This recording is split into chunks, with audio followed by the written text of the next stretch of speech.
Somewhere in your lower back, a part of you has been working every second since before you could walk, and it has never once taken a day off. What if the real danger to your spine isn't lifting something heavy, but doing nothing at all? By the end of this, you'll know exactly why your spine struggles hardest when you're sitting still, and 3 simple habits you can start using in your very next workday to protect it. Start with the basic job description. 33 bones stack up your spine, cushioned by soft, gel-filled discs packed with fluid. Their only task is holding you upright for decades without breaking down. No days off, not even today. Here's the part almost nobody explains. Your spine wasn't originally built for this job at all. Most mammals carry their spine horizontally, like a bridge slung between 4 legs, spreading weight evenly along its length. Then humans stood up. Instead of a new design, evolution took that same horizontal beam, bent an S-curve into it so it wouldn't topple, and stood it upright. Same part, completely different job. That single change routes your entire body weight straight down one vertical line, and your lower back absorbs most of it. Is that a design flaw? Not exactly. It's a good structure doing a job it was never spec'd for, and somehow still running 80 years later. There's genuinely good news in that story. Every dead hang off a bar decompresses your spine. It stretches the space between your vertebrae back open, easing some of the compression the day just packed in. A dead hang is simple. Grip a bar, relax your shoulders down away from your ears, and let your body weight pull you straight, holding for 20 to 30 seconds.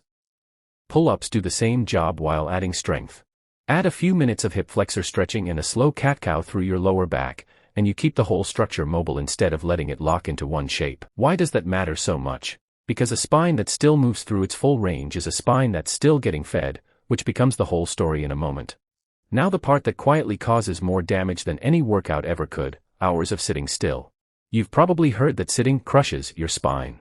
That's not quite the real issue. Here's what's actually happening. Your discs have almost no direct blood supply. Instead, they rely on something called imbibition, which just means fluid gets pushed in and squeezed back out only through movement, the same way a sponge works. Walking, standing, shifting your weight, each one pumps fresh nutrients into the disc and flushes waste back out. Movement is literally how your disc eats. So what happens when you sit motionless for 9 hours straight? The pump shuts off. Nothing gets crushed.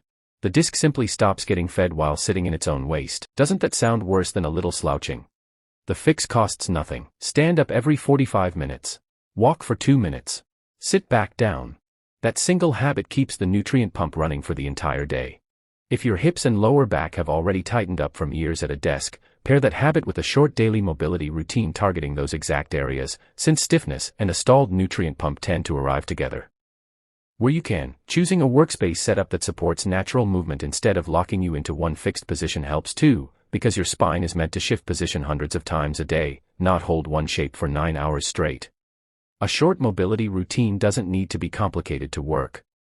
5 minutes of hip flexor stretching loosens the muscles that get shortened from hours of sitting and quietly pull on your lower back all day. A slow cat-cow through 10 reps takes your spine through the exact range of motion it's been missing since your last walk.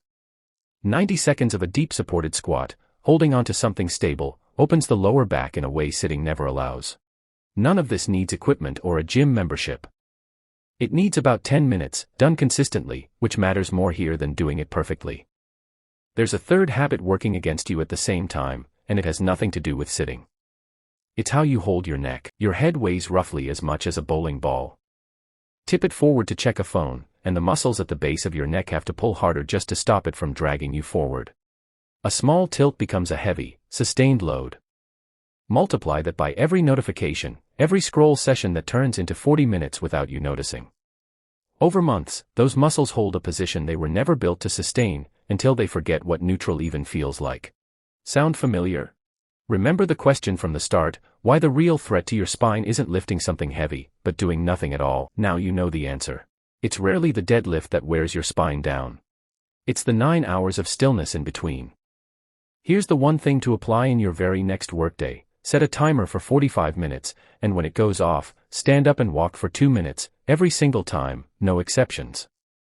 That one habit keeps the only part of your body that can't fully heal itself fed, supported, and doing the job it never asked for in the first place.